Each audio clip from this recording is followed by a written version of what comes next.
Bible का परमेश्वर आज भी वही कार्य करता है क्योंकि वो जीवित परमेश्वर है। आमेन, हालेलुया। केवल कथा कहानियां बताने के लिए यह बाइबल नहीं लिखी गई है और तुम लोग कथा कहानियां नहीं सुनते हो, मगर ये बाइबल कहती है विश्वास सुनने से आता है और सुनना परमेश्वर का वचन है। आपको वो सुनते हो और वैसा ही जैसे उन्होंने आपके जीवन में कार्य किया, इसीलिए उदाहरण दिए गए कि आपको विश्वास कैसे करनी है ताकि तुम्हारे जीवन में चंगाई आए। 12 साल के लो बनने वाली स्त्री ने कैसा विश्वास किया और वो कैसे उसने छुआ और वो चंगी हो गई। बर्तियेमय ने कैसे पुकारा। देखो ये ध्यान में रखना, सुनो, बीमारियां अलग अलग हो सकती है, रीजन अलग अलग हो सकते हैं, मगर ये ध्यान में रखो उद्देश्य एक ही है कि वो बीमार है। अब आपको एक बात काम करना है, आपको वैसा ही देखना है। अगर ये बीमारी इस बाइबल के अंदर में इस व्यक्ति के जीवन में अगर ये बीमारी ठीक हो सकती है तो वो मेरे जीवन में भी काम कर सकता है। आमेन। देखो सुनो, बीमारी यहां पर भी लिखा गया है और बीमारी मेरे पास भी है। इस बीमारी का हल अगर यहाँ पर इस व्यक्ति के साथ में ऐसा हुआ तो इसने जिसने ये किया उसका नाम जो यीशु है वो मेरे जीवन में भी ऐसे ही काम करेगा। ये विश्वास, सुनो, ये ध्यान में रखना, ये विश्वास आपको करना ही है क्योंकि उन्होंने ऐसा विश्वास किया। और बाइबल कहती है यीशु आज, कल और युगानुयुग एक सा है, वो बदलता नहीं है। यस, बोलो यीशु आज, कल और युगानुयुग एक सा है। परमेश्वर कभी बदलता नहीं। एक बात ध्यान में रखना, परमेश्वर के सोच विचार बदलते नहीं है। वही काम जो अब्राहम के लिए कर सकता है वो तुम्हारे लिए भी कर सकता है। वही काम जो नाइन की इस विधवा के लिए कर सकता है वो आपके लिए भी कर सकता है। अगर वो 12 साल के लो बहने वाली स्त्री के लिए कर सकता है तो वो आपके लिए भी कर सकता है। यदि वो हन्ना के लिए कर सकता है तो वो आपके लिए भी कर सकता है। परमेश्वर कभी नहीं बदलता। बोलो मेरा परमेश्वर कभी नहीं बदलता है, वो हमेशा और युगानुयुग एक सा है। हालेलुया। और समस्या ये है, समस्या उसमें नहीं है, समस्या हम में है। विश्वास उसमें नहीं है, विश्वास उसमें है, विश्वास हम में नहीं है। ये ध्यान में रखना। इसीलिए बाइबल कहती है बार बार अपने विश्वास को देखने की बात करना है, बार बार अपने विश्वास को चेक करने की बातें आती है। इसीलिए विश्वास को चेक करते जाओ कि मेरा विश्वास किस स्तर पर गया है। विश्वास के स्तर होते हैं, मैंने आपको कही कितनी सारी बातें बताई, हजारों मैसेजेस बताए अभी तक। मुझे नहीं पता आपके दिमाग में कितने हैं, मगर मुझे लगता है कि मेरे कम से कम 50 डायरिया भरी हुई है। हाँ, मगर अगर तुम भूल गए तो हम क्या करें? हम काहे करें भैया? अगर तुम भूल गए तो हम लोग क्या करें?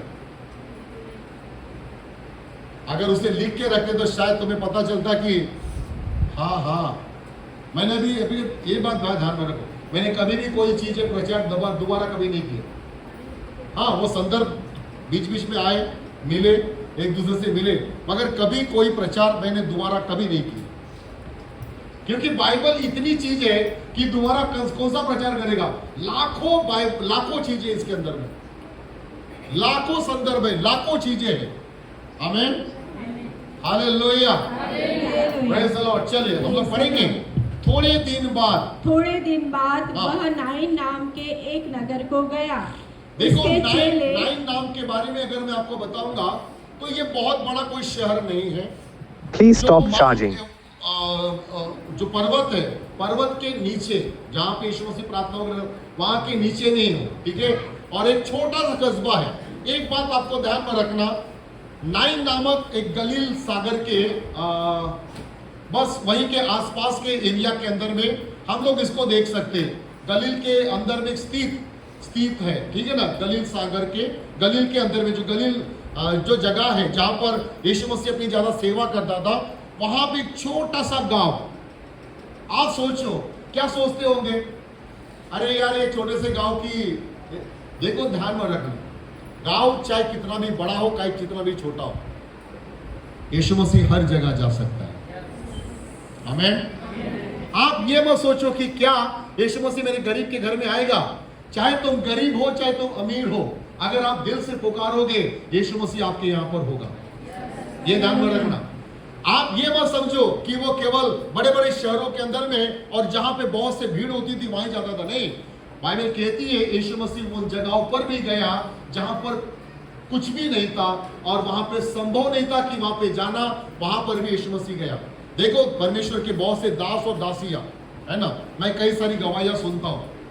कई पुराने समय के अंदर में जो बहुत से ऐसे बड़े बड़े महान प्रभु के दास और दासियों ने ऐसे से लोगों के बीच में वो गए, जैसे आदिवासी जो लोग मनुष्य को मारकर खाते हैं, ठीक है, ऐसे लोगों के बीच में भी जा जाकर यीशु का प्रचार किया।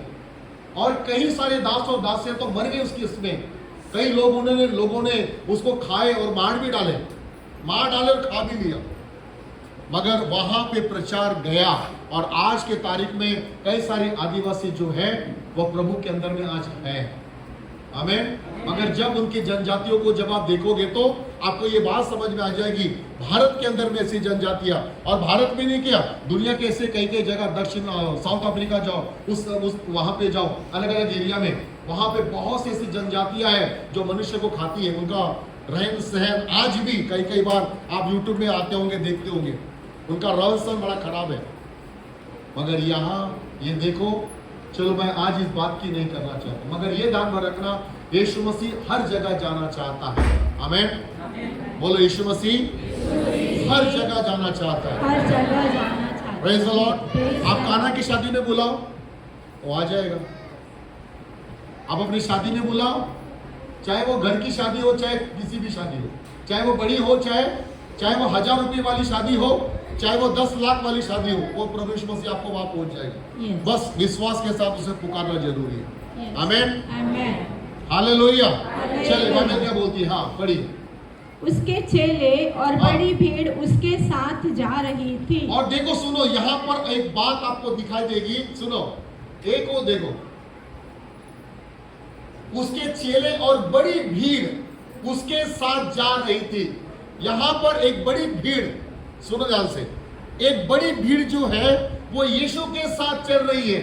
आगे बढ़ेंगे, अब आगे बढ़ो, नीचे बढ़ो। जब वह नगर के फाटक के पास पहुंचा तो देखो लोग एक मुर्दे को बाहर लिए जा रहे थे जो अपनी मां का एकलौता पुत्र था वो विधवा थी, और नगर के बहुत से लोग उसके साथ थे। और देखो, उसे देखकर प्रभु को तरस आया और उससे कहा, मत रो।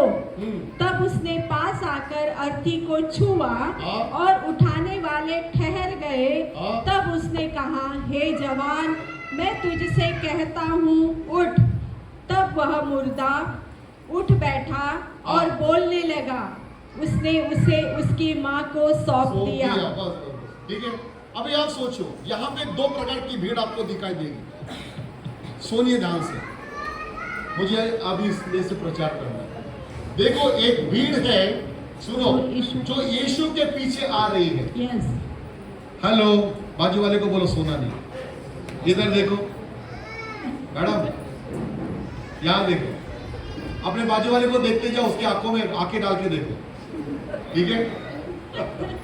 और थोड़ा चिमटी मारो, अपने बाजू वाले को थोड़ा चिमटी मारो। हेलो, इधर देखो। चलिए, praise the Lord. Praise the Lord. यहाँ पे देखिए बाइबल क्या बोलती है, नीचे आ जाओ, है ना। एक भीड़ यहाँ पर आपको दिखाई देगी, ठीक है, जो यीशु के साथ चल रही है ना। और दूसरी भीड़ वो देख रही है जहां से मुर्दे को उठाकर शमशान की ओर लेके जा रहे हैं। अभी आप बताइए, आप किस भीड़ के हिस्से में हैं? यीशु वाले। मगर इसके पहले आप कौन सी भीड़ के अंदर में थे? देखो, ये भीड़ जो है, सुनो ध्यान से, ये भीड़ जो है जो यीशु के साथ थी, और ये जो भीड़ है ये आनंद करने वाली भीड़ थी। ये यीशु मसीह के महान कार्यों को, अब ये यीशु के पीछे क्यों चल रही थी नहीं पता, मगर यीशु के पीछे 12 चेले तो चलते ही थे। मगर वहां लिखा है केवल 12 चेलों की भीड़ नहीं थी, वहां पर बहुत सारी ऐसी भीड़ थी जो यीशु के पीछे चल रही थी। yes. आप समझ रहे मेरी बात? क्यों? क्योंकि उसके अंदर में एक बड़ा आनंद था कि यीशु मसीह ने एक बड़े बड़े अद्भुत चमत्कार किए। अगर आप इसके पहले आप देखोगे तो वहां पर आपने सूबेदार का विश्वास आप देखोगे, वहां पर एक लंगड़े को चंगा कर दिया। इसके पहले कई सारे प्रभु ने चंगा किया।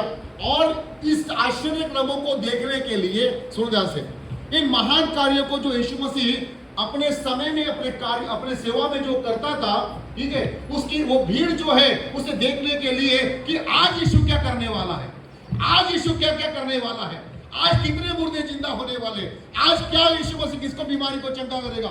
ये बात के महान कार्य बाइबल कहती है, कई सारी भीड़ यीशु के पीछे आती थी और यीशु उन पर तरस खाता था और यीशु उनको छूता था और वो चंगे होते थे। यस, हालेलुया, आमेन, आमेन, आमेन। यीशु के पास जितने भी आए उनमें से एक भी व्यक्ति ऐसा नहीं हुआ कि वो बिना चंगा हुए वो गया। हर एक व्यक्ति यीशु के नाम में चंगा हो गया। Yes, hallelujah, hallelujah, hallelujah, praise the Lord. Praise the ध्यान में Lord। रखो, यहाँ पर एक बात दी गई है, एक विधवा का बेटा मरा है, एक भीड़ है जो उसे शमशान की ओर लेके जा रही है।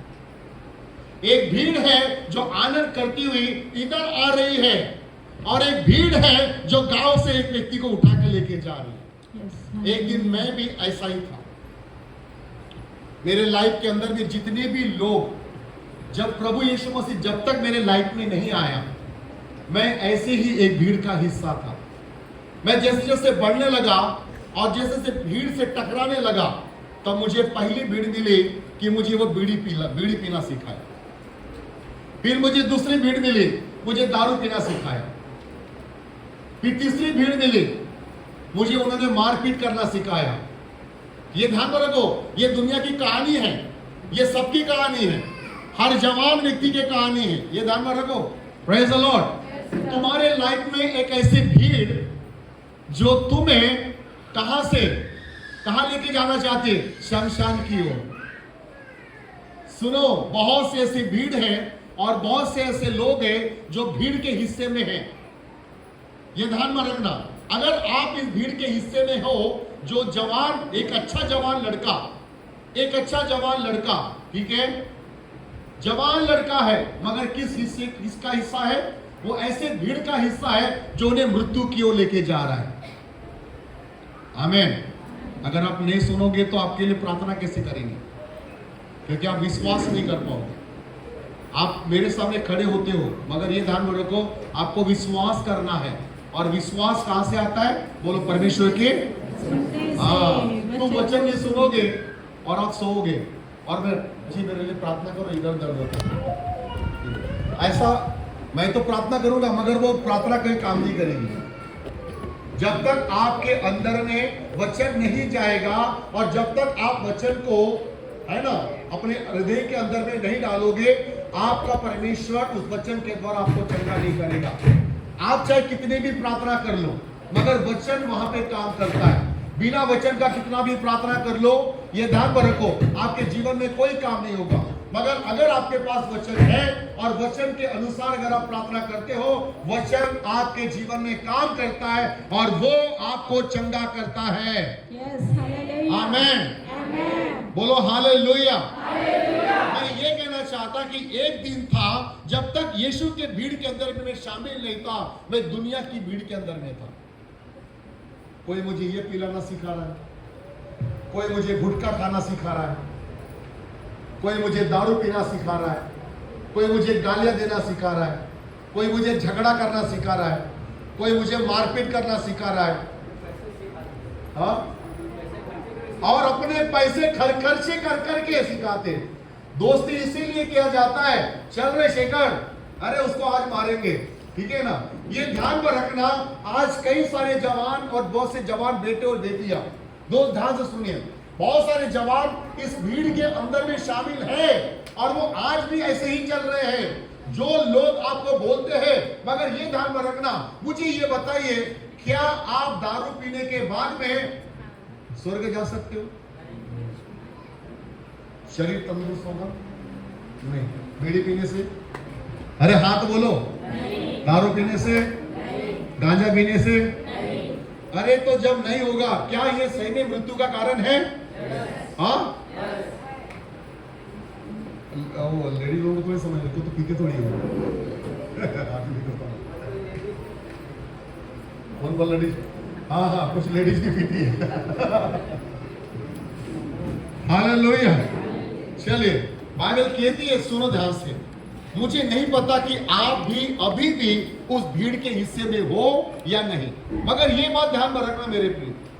सुनो, आप अगर ऐसे भीड़ के हिस्से में हो तो आप वापस आओ, क्योंकि ये जो भीड़ है ये गांव से निकल रही है और ये शमशान की ओर जा रही है, तुम्हें मृत्यु की ओर लेके जा रही है। ध्यान में रखना, ये भीड़ तुम्हें स्वर्ग नहीं लेके जा सकती।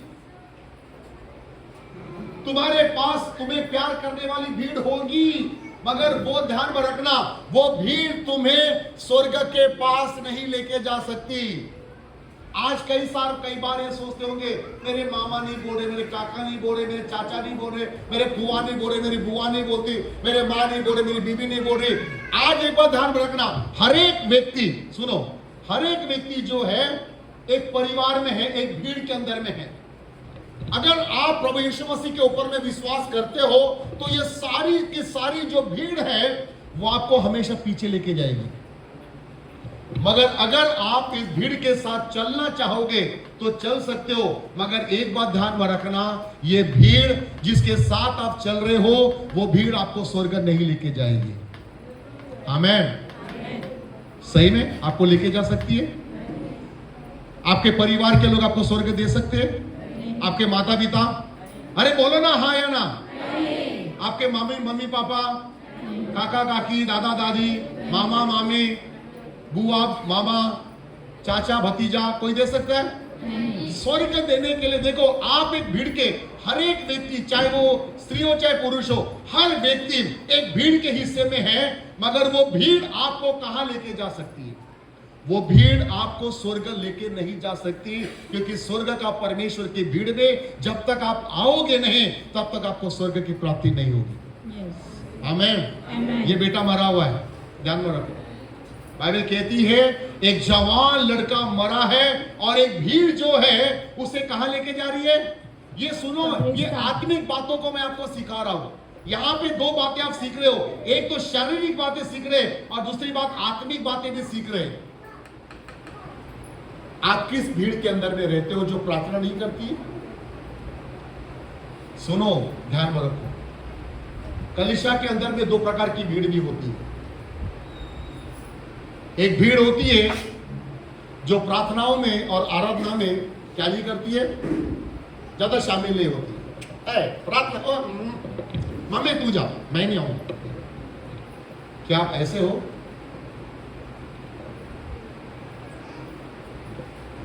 आपको पता है एक समय आएगा, कौन है मेरे पीछे? अभी आप एक चीज सोचो, एक ऐसी भीड़ है जो प्रार्थनाओं को करने के लिए और प्रार्थनाओं में जाने के लिए, चर्च जाने के लिए आनाकानी करते। ऐसी भीड़ में आप हो? हाँ अजी, वो नहीं आई पास्टर साहब तो मैं भी नहीं आया। अरे वो नरक में जाएंगी तो तू भी जाएगी। नहीं, नरक में नहीं जाऊंगा, नरक नहीं जाना है। तो फिर वो तो जा रही ना, उसने तो ठान नहीं कर लिया। हेलो, प्रेज द लॉर्ड, आमेन। हाँ, आत्मिक जीवन के अंदर में आपको कलीसिया के अंदर में दो प्रकार की भीड़ दिखाई देगी। अभी ये ध्यान में रखना है कि हर एक व्यक्ति जो है कौन से भीड़ के हिस्से में रहना चाहते हैं। आपको एक बात ध्यान में रखना, आप जिसके साथ में संगति कर रहे हैं, क्या वो प्रार्थना करने वाली बेटी है? क्या वो प्रार्थना करने वाला व्यक्ति